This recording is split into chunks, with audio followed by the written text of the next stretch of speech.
Selamat malam Bapak Ibu semuanya. Assalamualaikum warahmatullahi wabarakatuh. Salam sejahtera untuk kita semua.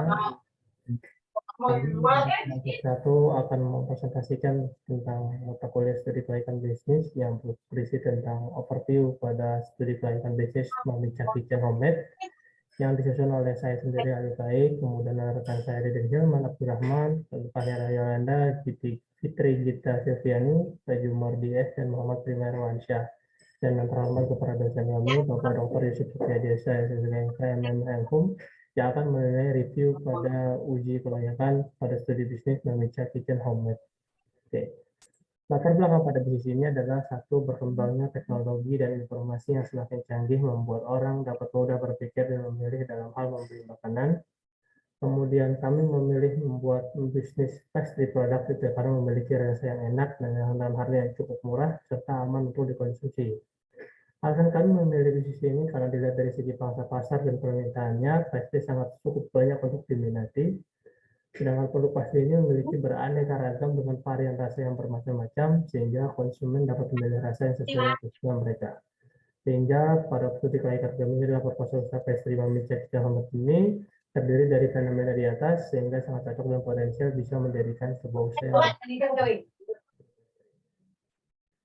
isi yang akan tertera dalam program Kitchen ini adalah mengembangkan dan memperluas usaha Mamica Kitchen Homemade dengan semaksimal mungkin. Visinya adalah menggunakan Kitchen sebagai salah satu cemilan dan bisa dipilih sekitar pasar minggu, serta melakukan informasi berkelanjutan pada setiap pasar dan dari Mamica Kitchen Homemade-nya. Tujuannya adalah mengembangkan dan memperluas usaha Mamica Kitchen Homemade dengan semaksimal mungkin. Oke, selanjutnya presentasinya akan dilanjutkan oleh Pak Jumardi. Silakan Pak. Oke, makasih Pak Ali. Ini ada tujuannya. Yang pertama yaitu melakukan inovasi baru pada olahan produk pastry yang berkualitas dan sehat. Kedua, dapat memenuhi permintaan konsumen agar konsumen merasa puas. Tiga, memberikan pelayanan yang terbaik kepada para konsumen. Empat, menciptakan lapangan pekerjaan baru. Next. Terus gambaran usahanya yang pertama, Mamica Kitchen Homemade merupakan usaha home industry yang berlokasi di Jalan Pagujaten Raya nomor 11 RT 3 RW 7 Pejaten Timur, Pasar Minggu, Jakarta Selatan. Konsumen pemasaran usaha ini adalah dengan cara menawarkan produk ini hanya lewat online dengan bekerja sama dengan GoFood dan GrabFood. Pemasaran juga dilakukan melalui media sosial berupa Instagram agar produk dapat dikenal oleh konsumen. Selain itu, Mamica Kitchen Homemade juga melakukan pemasaran di sekitar lingkungan pasar minggu. Kemudian, keunikan yang dimiliki oleh Mamica Kitchen Homemade adalah mempunyai rasa yang khas dan berbeda dari produk sejenis. Next. Terus selanjutnya analisis potensi pasar. Yang pertama yaitu dari segi potensi pasar, prospek usaha produk pastry terkategori menjanjikan sebab penggemar produk pastry sangat banyak. Kedua, sepanjang pelaku usaha dapat menjamin rasa, kebersihan, dan mutu serta kecepatan dikala proses pemesanan. Usaha produk pastry pasti mempunyai tempat tertentu di hati para pelanggannya. Next. Ini ada segmentasi. Yang pertama, segmentasi geografis. Mamica Kitchen Homemade berada di kota DKI Jakarta, khususnya daerah Jakarta Selatan. Dua, segmentasi demografis. Mamica Kitchen Homemade lebih kepada anak-anak, remaja sampai dewasa, bahkan ibu-ibu rumah tangga. Mereka yang bersekolah, kuliah, ataupun bekerja atau rumah saja. Tiga, segmentasi psikografis adalah orang-orang yang mempunyai makanan enak dan juga hidup yang modern dan selalu mengikuti tren dan viral yang ada di zaman sekarang ini. Empat, segmentasi perilaku adalah dapat ditempatkan pada perilaku penduduk perkotaan yang merespon baik Mamica Kitchen Homemade terhadap inovasi produk pastry, rasa yang lezat serta memiliki manfaat kesehatan. Target Mamica Kitchen Homemade mempunyai target anak-anak, remaja hingga dewasa, dan ibu-ibu rumah tangga dari usia 5-60 tahun. Memicat Kitchen Homemade menargetkan membuka ruko di jalan raya besar dan lokasi yang dipilih ada di sekitar lingkungan pasar minggu. Positioning yang pertama yaitu positioning dari Mimicat Kitchen Homemade adalah menjadikan sebagai makanan dessert atau cemilan yang unik dan kekinian karena Mimicat Kitchen Homemade memiliki keunikan di tekstur, rasa, isian, dan namanya. Dua, posisi Mimicat Kitchen Homemade berada di pinggir jalan raya, merupakan posisi yang terlihat dengan mudah oleh pembeli. Terima kasih, saya kembalikan ke moderator. Selanjutnya Miss Gita. Oke, baik. Terima kasih. Untuk selanjutnya di sini produk yang diberikan oleh Mimica Kitchen Homemade sendiri yang pertama itu dibuat dengan bahan berkualitas yang di-packing dalam kemasan yang tertera logo dan terdapat nomor telepon agar konsumen dapat melakukan delivery order. Kemudian untuk harganya itu, harga produk dari pastry di Mimica Kitchen Homemade berkisar antara 30.000 sampai dengan 200.000 rupiah, tergantung menu dan size produknya. Kemudian untuk distribusinya, produk disalurkan dari produsen ke konsumen langsung tanpa adanya perantara dengan memanfaatkan GoFood dan GrabFood. Promosinya yang dilakukan Mimica Kitchen Homemade hanya melalui Instagram dan GoFood serta GrabFood. Kemudian word of mouth atau dari mulut ke mulut. Selanjutnya, aspek pemasaran atau analisa SWOT-nya itu kekuatannya atau strength. Yang pertama, menggunakan bahan baku yang berkualitas tinggi, kemudian harga yang terjangkau, varian rasa baru yang menarik perhatian, fresh from the oven. Kemudian kelemahannya, yang pertama produk tidak tahan lama dan merek yang belum dikenal oleh konsumen. Peluangnya, satu, perhatian konsumen muda terhadap produk yang unik dan tren, kemudian varian rasa yang inovatif, permintaan konsumen akan produk pastry yang cukup tinggi, kemudian homemade adalah jaminan kesegaran produk. Ancamannya dari produk ini, yang pertama banyaknya pesaing yang menjual produk pastry sejenis, kemudian adanya pesaing lain dengan brand yang lebih terkenal.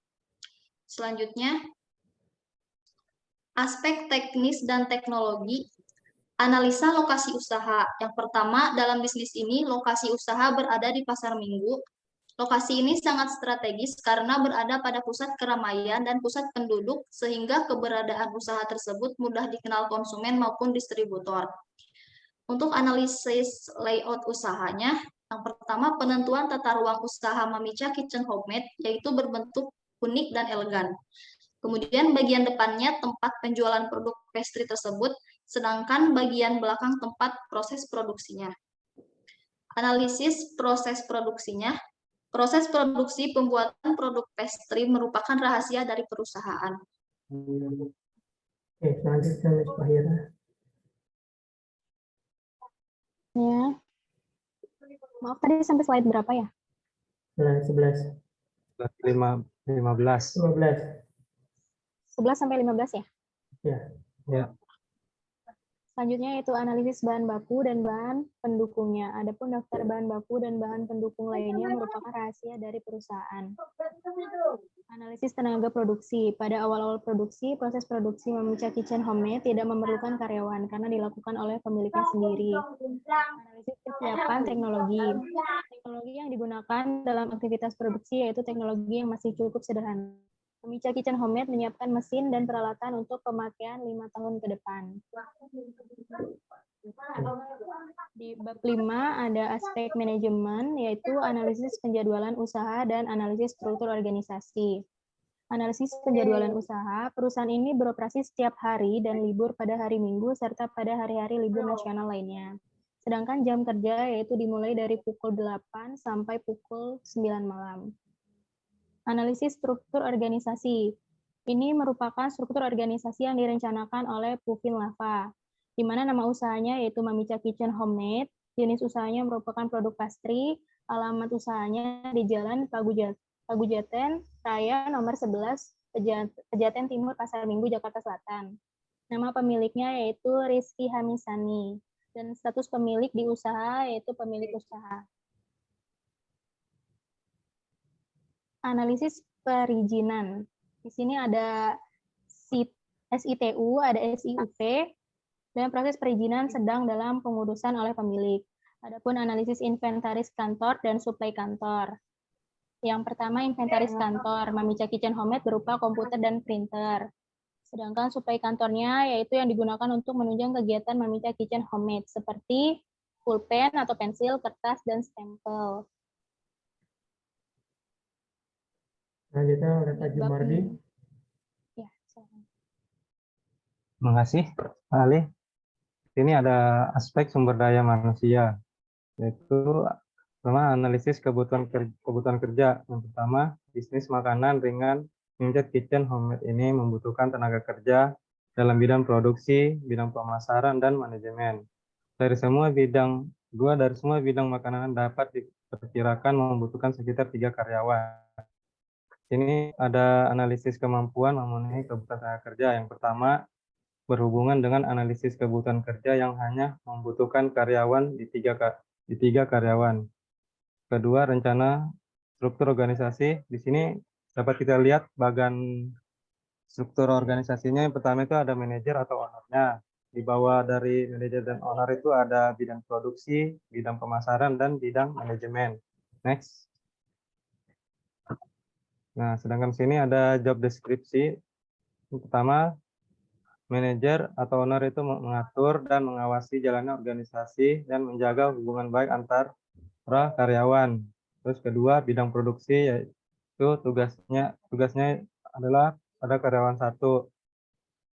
Terus bidang pemasaran yaitu tugaskan pada karyawan 2. Bidang manajemen itu tugaskan pada karyawan 3. Next. Oke, selanjutnya Miss Gita.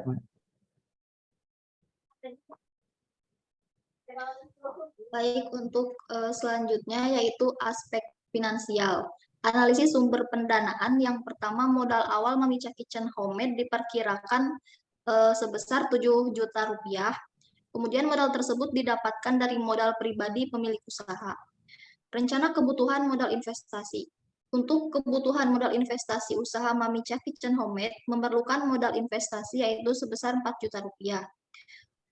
Yaitu untuk peralatan seperti oven, mixer, panci, kompor, spatula, dan peralatan lainnya, senilai 4 juta rupiah. Untuk kebutuhan modal kerja yang dibutuhkan oleh Mamicha Kitchen Homemade untuk mendukung kegiatan usaha adalah sebesar 3 juta rupiah.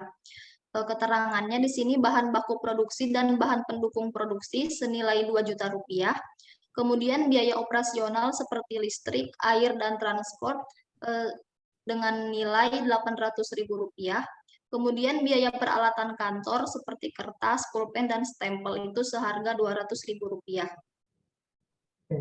Kemudian Ya,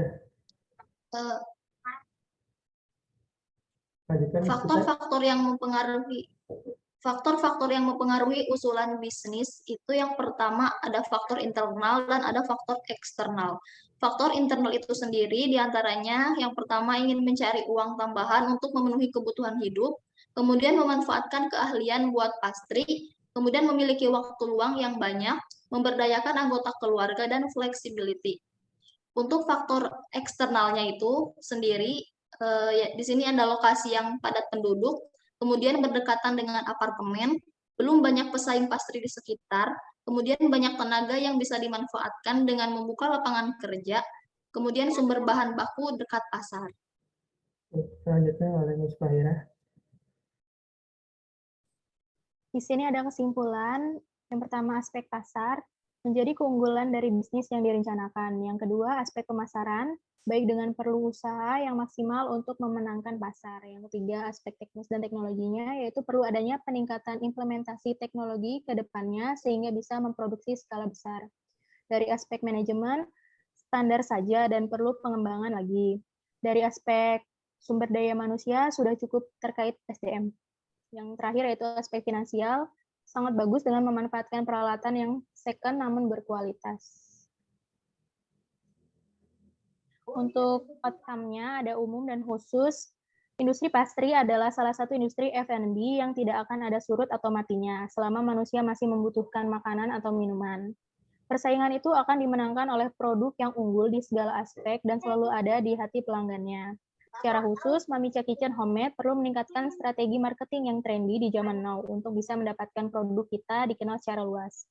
Mamicha Kitchen Homemade ini juga perlu mempelajari aspek kue tradisional yang dikemas secara modern tanpa meninggalkan ketradisionalannya. Dan yang terakhir, Mamicha Kitchen Homemade perlu mempelajari mengolah manajemen yang benar supaya keberlangsungan home industry ini bisa terus berjalan. Saya kembalikan kepada Pak Ali. Terima kasih teman-teman semuanya. Terima kasih atas presentasinya. Demikianlah presentasi dari kelompok kami. Jika ada yang ditanyakan, diskusikan, kami persilakan lebih lanjut. Dan terima kasih kepada Pak Yusuf. Terima kasih semuanya. Assalamualaikum warahmatullahi wabarakatuh. Selamat malam.